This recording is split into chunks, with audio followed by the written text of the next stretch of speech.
नमस्कार। मैं Mayank Bhargav, assistant professor MLT college Saharsa, आपका स्वागत करता हूं। आज हम लोग पारिभाषिक शब्दावली के ग्रहण, अनुकूलन एवं संचयन से संबंधित समस्याओं पर विचार करेंगे, जो स्नातकोत्तर हिंदी सेमेस्टर 4 पत्र 15 का अंश है। इस पत्र के अंतर्गत पिछले संवाद में हम लोगों ने पारिभाषिक शब्दावली के निर्माण से संबंधित समस्याओं की चर्चा की थी। निर्माण संबंधी प्रश्न पारिभाषिक शब्दावली के संदर्भ में अत्यंत महत्वपूर्ण था, इसलिए उसकी चर्चा अलग से हुई। निर्माण के अतिरिक्त ग्रहण, अनुकूलन एवं संचयन से पारिभाषिक शब्दावली का विकास होता है। सबसे पहले इनमें से हम लोग ग्रहण से संबंधित समस्याओं की चर्चा करेंगे। हम लोग जानते हैं कि किसी भी मनुष्य की, समाज की यह प्रवृत्ति होती है कि वह आदान प्रदान करता है। बहुत सारी चीजें वह दूसरों से सीखता है और दूसरों को सिखाता है। आदान प्रदान में भाषा एक माध्यम भी है और साध्य भी, यानी साधन भी है और साध्य भी है भाषा। साधन इसलिए कि कोई भी आदान प्रदान भाषा के माध्यम से ही होगा, और खुद भाषा के शब्दों का विकास इस आदान प्रदान द्वारा भी होता है।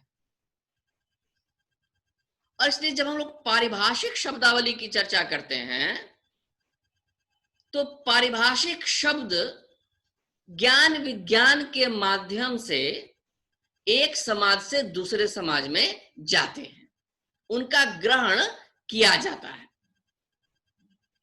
और इसीलिए विभिन्न समाजों के बीच इन पारिभाषिक शब्दों का आदान प्रदान होता है।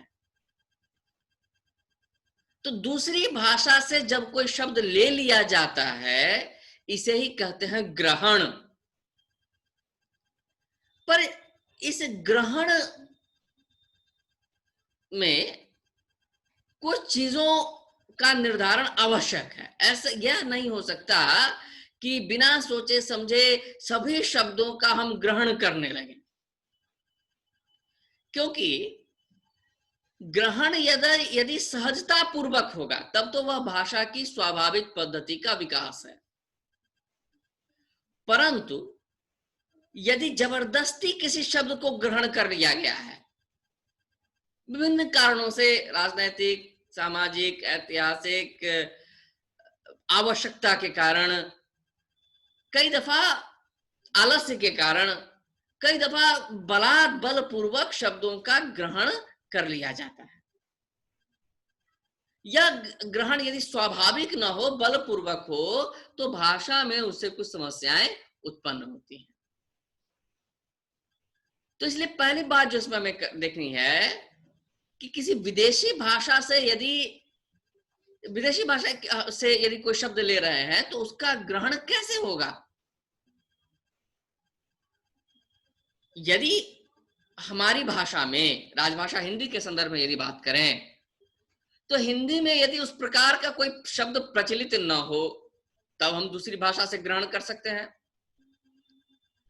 या फिर हिंदी के आधार पर शब्द निर्माण की कोई संभावना नहीं हो कि यह शब्द बन ही नहीं सकता, तब हम दूसरी भाषा से ग्रहण कर सकते हैं। या फिर संभावना तो हो पर वह शब्द बहुत क्लिष्ट बन जाए, लगे कि इसका प्रचलन हो ही नहीं सकता इस बने हुए शब्द का, तब बेहतर है कि दूसरी भाषा से हम शब्द ग्रहण कर लें। इन स्थितियों में शब्द ग्रहण किया जा सकता है। यदि हमारे पास शब्द न हो, यदि शब्द निर्माण की संभावना नहीं हो उस भाषा के आधार पर, शब्द निर्माण हो भी तो बहुत क्लिष्ट हो, जो लगे कि यह इसका प्रयोग बिल्कुल असंभव जैसा है, तो बेहतर है कि दूसरी भाषा से शब्द ग्रहण कर लिए जाए। खासकर तकनीकी और वैज्ञानिक शब्दावली में इस ग्रहण का प्रश्न उठता है, क्योंकि तकनीकी और वैज्ञानिक ज्ञान दूसरे क्षेत्र से यदि ग्रहण किया गया है तो उस ज्ञान के साथ साथ उसके स्रोत भाषाओं के शब्द भी आ जाते हैं। आज के दौर में यदि देखें तो इन क्षेत्रों में पश्चिम पर हमारी निर्भरता थोड़ी ज्यादा है, यह एक यथार्थ है। वैज्ञानिक क्षेत्र हो, औद्योगिक क्षेत्र हो, इन क्षेत्रों में हमें दूसरे राष्ट्रों से, या स्पष्ट शब्दों में कहें तो पश्चिमी राष्ट्रों से संपर्क बनाए रखना आज की आवश्यकता है। तो इसलिए कई बार लगता है कि फिर अंग्रेजी के शब्द भी लेने पड़ जाते हैं, उनका अंग्रेजी के शब्दों का ज्यादा से ज्यादा ग्रहण हो जाता है, क्योंकि लेकिन इसमें अंधाधुंध अंग्रेजी शब्दों का ग्रहण उचित नहीं है। इसमें एक मान्यता है कि जो ग्रहणवादी विद्वान हैं, जो ग्रहणवादी मानसिकता के, कि ज्यादा से ज्यादा शब्दों का ग्रहण कर लिया जाना चाहिए। तो कहा जाता है कि यदि हम ग्रहण नहीं करेंगे तो हम उस दुनिया से अलग थलग पड़ जाएंगे। यदि हम बिल्कुल अपने शब्द अलग बनाने लगे तो हमारा संपर्क दूसरे देशों से कट जाएगा, और इस संपर्क के लिए ग्रहणवादी मानसिकता अधिकाधिक शब्दों को ग्रहण करने पर बल देती है। लेकिन कई देशों के उदाहरण हमारे सामने हैं। बगल का एक राष्ट्र है चीन,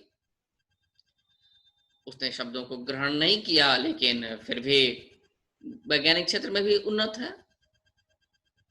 इसलिए यह मानसिकता कि यदि ग्रहण नहीं होगा पारिभाषिक शब्दों का तो हम उस ज्ञान विज्ञान के क्षेत्र से पूरी तरह कट जाएंगे, यह पूर्ण सत्य नहीं है।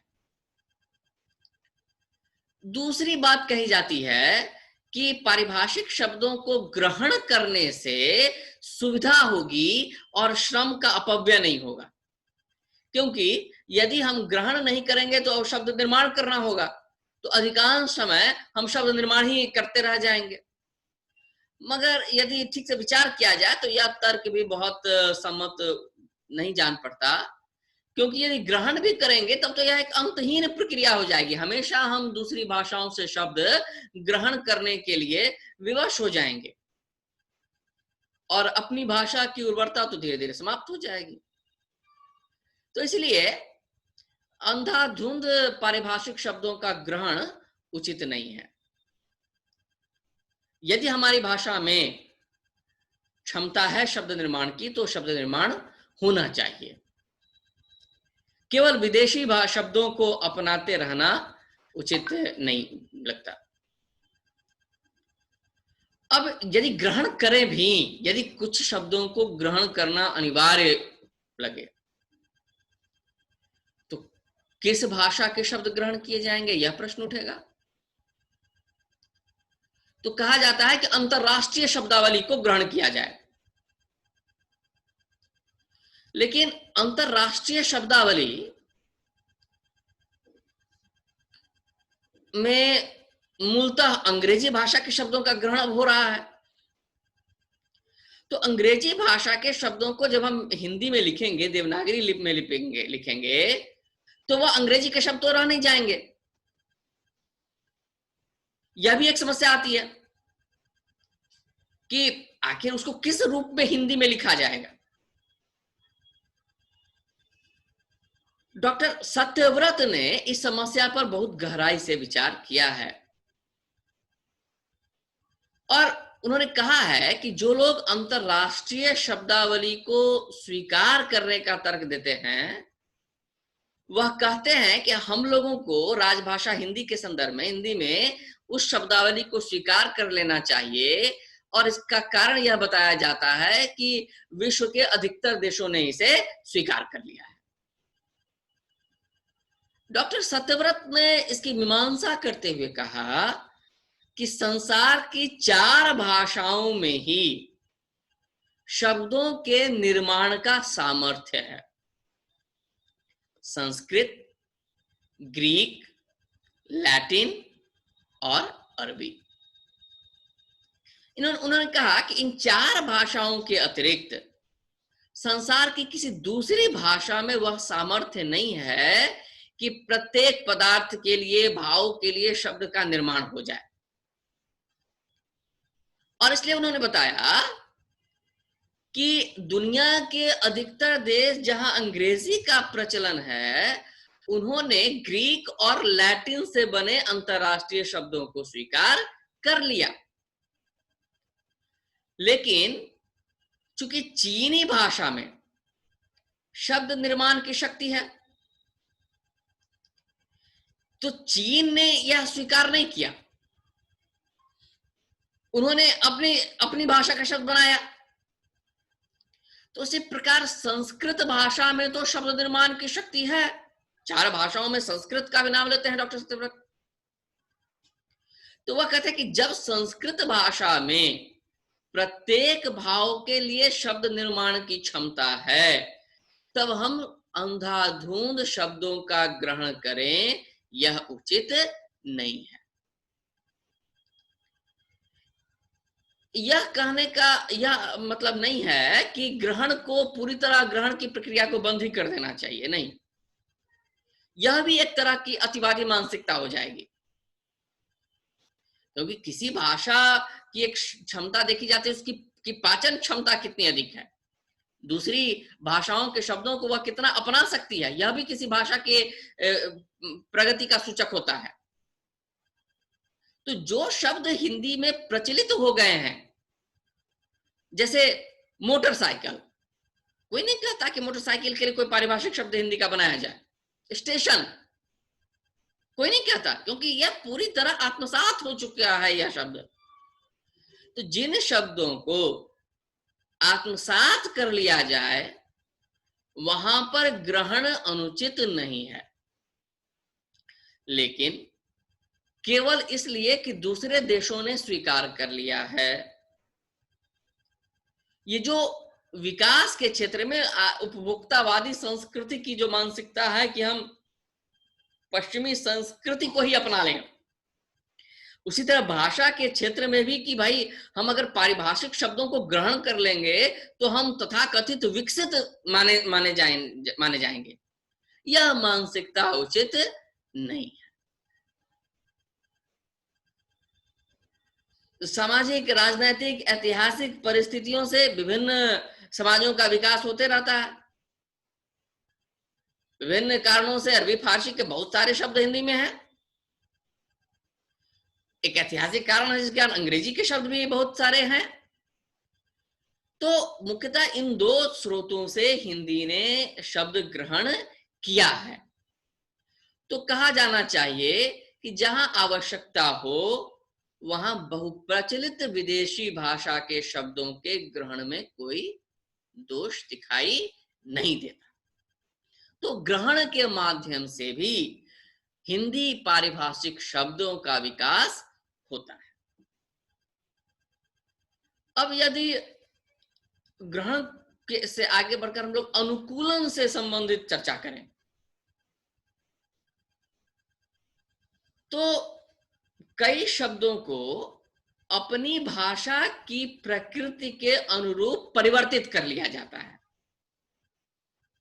तो दूसरी भाषा के शब्दों को अपनी भाषा की प्रकृति के अनुरूप परिवर्तित कर लेने की प्रक्रिया को अनुकूलन कहते हैं।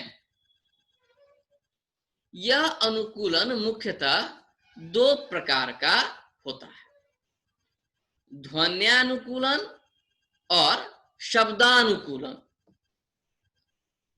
यदि किसी शब्द की विदेशी ध्वनि को अपनी भाषा की ध्वनि पद्धति में डाल लिया जाए और तब उसका प्रयोग किया जाए तो उसको कहेंगे ध्वन्यानुकूलन, ध्वनि का अनुकूलन। जैसे टेक्निक शब्द है, टेक्निक की ध्वनि को हिंदी की प्रकृति के अनुरूप तकनीक बना लिया गया, तो ये ध्वनि के अनुकूलन का उदाहरण है। इसी तरह एकेडमी से अकादमी शब्द बना लेते हैं। ऐसे बहुत सारे शब्द हैं। इंजन शब्द बन जाता है, अक्टूबर महीने का नाम बना, बहुत सारे शब्द हैं जिनमें ध्वन्यानुकूलन होता है। कभी कभी शब्दों का ही अनुकूलन करते हैं कि विदेशी शब्द का जो मूल आधार है उसके आधार पर अपनी भाषा के व्याकरण की सहायता से उस शब्द को एक नवीन रूप प्रदान कर देना, इसे कहते हैं शब्दानुकूलन। इसमें दो भाषाओं में समास भी होता है, संधि का भी प्रयोग इसमें होता है। जैसे अंग्रेजी में शब्द है कार्बोनाइजेशन, तो हिंदी में उसका कार्बनीकरण कर लिया गया, यह शब्दानुकूलन हुआ। तो ध्वन्यानुकूलन करके तो बहुत सारे शब्द प्रचलित हो गए हैं, लेकिन जब शब्दानुकूलन करेंगे तो वहां थोड़ा सचेत रहने की आवश्यकता है। डॉक्टर देवेंद्र नाथ शर्मा ने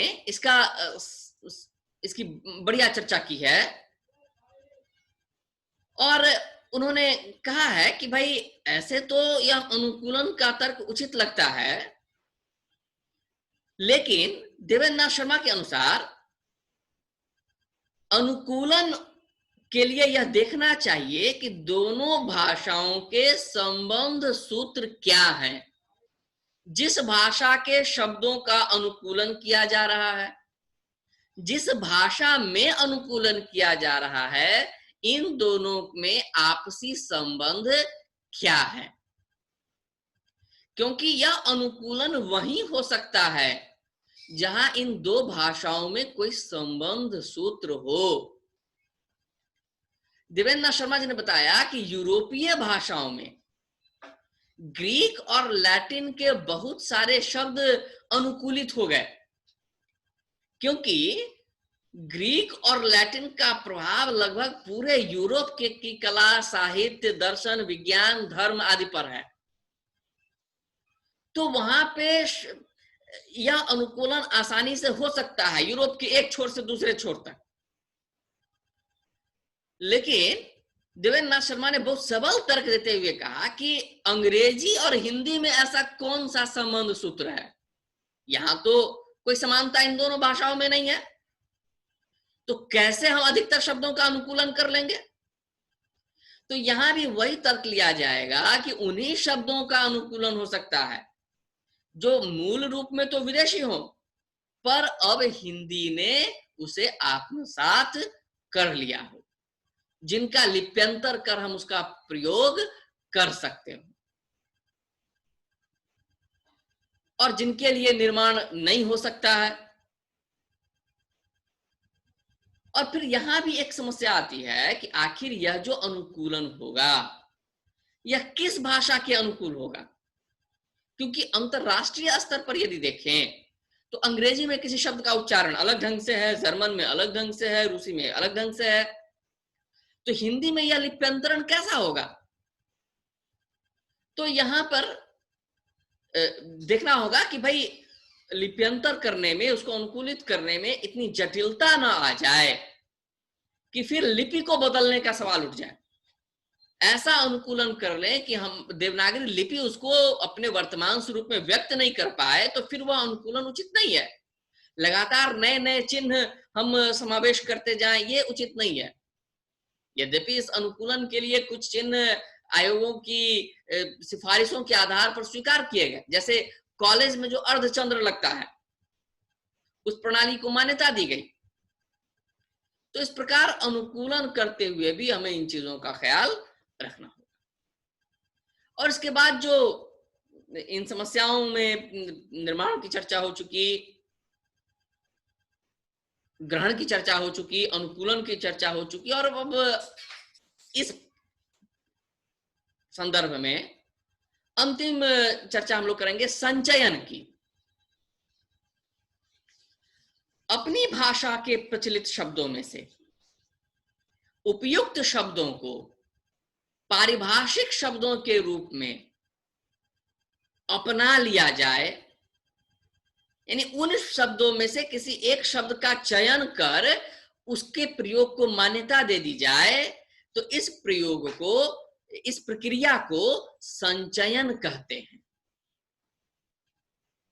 यानी अपनी भाषा की किसी बोली में, उपभाषा में या दूसरी प्रांतीय भाषाओं में यदि किसी भाव के लिए, किसी वस्तु के लिए कोई शब्द प्रचलित है और उसकी आवश्यकता पारिभाषिक शब्दावली में है, तो उस किसी एक शब्द की मान्यता दी जा सकती है। इसी प्रक्रिया को कहते हैं संचयन। अब यहां भी पुनरुत्थानवादी मानसिकता अधिकतर संस्कृत के पुराने शब्दों को ही नए अर्थ में प्रयुक्त करना चाहती है कि भाई संचयन हो, भले उस संदर्भ में संस्कृत के किसी शब्द का प्रयोग नहीं हो, लेकिन नए अर्थ में उस प्रयोग कर ले संस्कृत के किसी पुराने शब्द का। यानी संचयन के दौरान भी पुनरुत्थानवादी मानसिकता संस्कृत के पुराने शब्दों का ही प्रयोग करना चाहती है और हिंदी की विभिन्न बोलियों, उपभाषाओं या दूसरी प्रांतीय भाषाओं की उपेक्षा करती है यह मानसिकता। लेकिन एक इसके विपरीत एक मानसिकता है जो संस्कृत की बजाय हिंदी की बोलियों से ही, हिंदी की उपभाषाओं से ही, प्रांतीय भाषाओं से ही शब्द लेने पर बल देती है। तो इन दोनों मान्यताओं के बीच अलग अलग ध्रुव पर ये दोनों मान्यताएं हैं और खासकर यह समस्या आती है सामाजिक विज्ञान में, क्योंकि इसका संबंध हमारे समाज जीवन से बहुत घनिष्ठता से जुड़ा होता है और पारिभाषिक शब्द को तो निश्चय एक निश्चित अर्थ देना है। तो इसीलिए यह समस्या यहां पर विशेष तौर पे उठती है कि विभिन्न प्रचलित शब्दों में से आखिर किस शब्द का चयन किया जाए, शब्द के चयन का आधार क्या हो। तो इसके लिए एक वैज्ञानिक पद्धति अपनाई जाती है। यह देखा जाता है कि भाई उस कल्पना को, उस भाव या विचार को व्यक्त करने के लिए कौन सा बोध उचित है और इस आधार पर शब्दों का संचयन करना चाहिए, जिसमें मानकीकरण का भी ख्याल रखना बहुत आवश्यक है, क्योंकि इसके बिना फिर दूसरी समस्याएं आ जाएंगी। तो संचयन के संदर्भ में मानकीकरण और जो दूसरी भाषाएं हैं, बहुभाषिक क्षेत्र है भारत, तो इन दूसरी भाषाओं के साथ संचयन, समन्वय स्थापित करना बहुत महत्वपूर्ण है। अर्थात यदि पुनः कहें तो संचयन के लिए मानकीकरण और बहुभाषिक समन्वय, इन दोनों को ध्यान में रखना आवश्यक है और इसके आधार पर ही पारिभाषिक शब्दों का विकास होता है। तो इस प्रकार आज के संवाद में हम लोगों ने ग्रहण, अनुकूलन एवं संचयन से संबंधित समस्याओं और उनके समाधान पर किंचित विचार किया। आशा है यह पक्ष हमारे विद्यार्थी मित्रों को स्पष्ट हुआ होगा। आगे के संवाद में प्रयोजन मूलक हिंदी के अन्य पक्षों की चर्चा हम लोग करेंगे। आपके सहयोग के लिए, साथ बने रहने के लिए बहुत बहुत धन्यवाद, आभार।